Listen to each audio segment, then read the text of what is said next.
I want to thank the Chairman for yielding for his continued leadership on this issue of grave importance to our nation. I support the Chairman's amendment because I believe we must do everything we can to defeat this vile enemy known as ISIL. Time is of the essence here. With each passing day, ISIL continues to get stronger. The President has finally asked for a very limited authorization, not of force, but for training and supplying.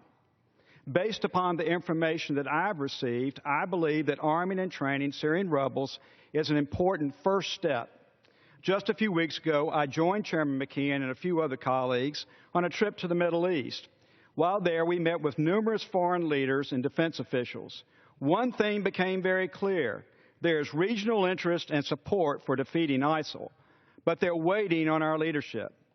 Now, I believe arming and training the Syrian rebels to be a necessary step, but I do not believe it alone will be sufficient.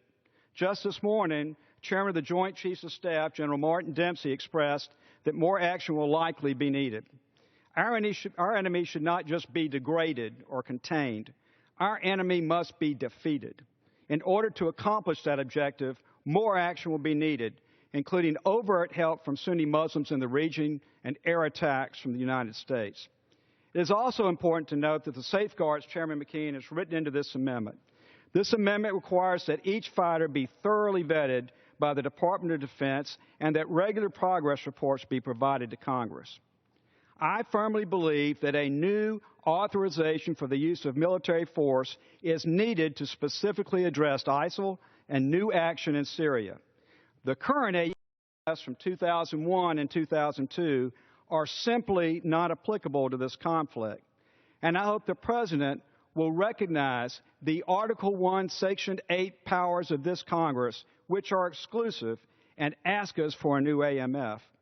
That is why this resolution explicitly states that it does not give President Obama authority to send new U.S. forces into combat in Syria. I urge my colleagues to support this amendment. I thank the Chairman, and I yield back. Time has expired.